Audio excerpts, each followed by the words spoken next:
This pattern that we're going to learn looks like this. And it's the first pattern that came up when I started working with the Cuphead. Obviously, to do this trick, you need a Cuphead and 2 balls. The starting position looks like this. So you'll have one ball in the other hand that doesn't have the club and a ball in the cup. And to start with, it's the hand that doesn't have the club that does a crossing throw to the other side.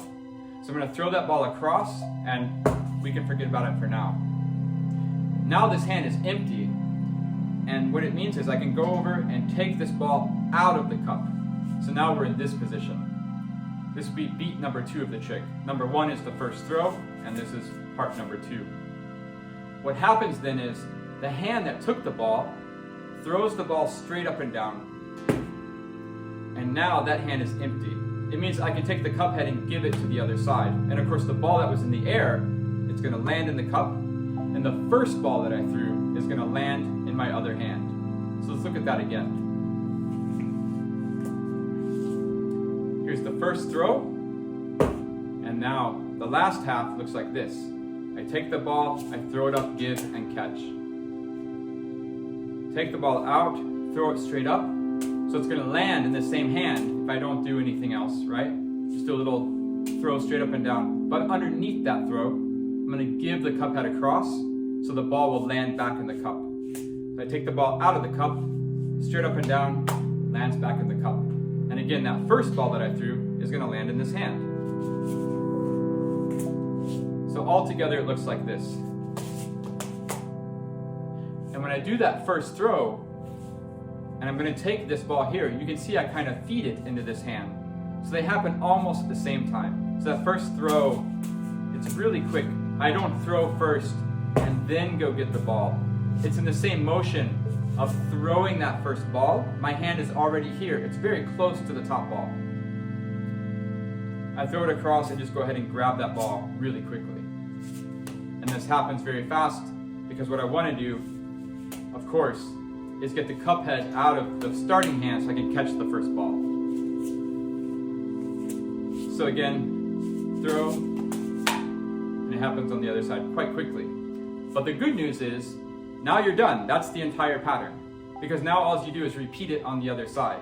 So again, the hand that doesn't have the cup head starts with a throw across. I'm going to take the top ball, give the club, catch the ball in the cup head, catch the first ball, and now we're back to the very beginning on the first side.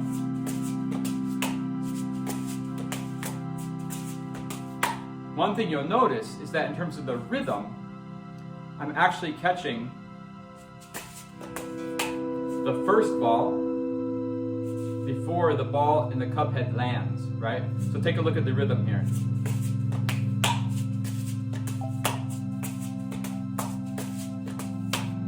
So the first ball you throw, you're going to catch it in the other hand first, and then the final catch is in the cup head.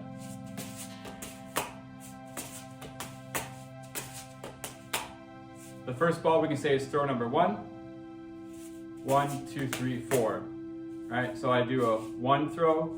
We're going to take this as a 2. The hand across is a 3. And then I have a 4 here. And if you want to catch here, you can count that as a 5, right? So we have 1, 2, 3, 4, 5. 1, 2, 3, 4, 5. 1, 2, 3, 4, 5. 1, 2, 3, 4, 5. Again, the 1 and the 2 happen almost at the same time. And because this trick doesn't have a naturally repeating rhythm, meaning that when you juggle 2 balls in one hand, each throw is forcing the next throw out in a certain rhythm, right? So if I throw higher, there's a little pause in the rhythm, but then that ball coming down forces me to make the next throw.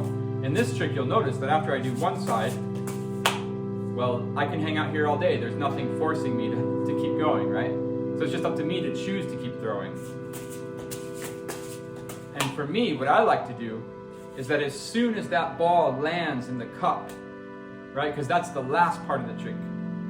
We were saying that was on count number 5. When that lands in the cup, I throw the first ball again, for no other reason than to keep the rhythm accurate.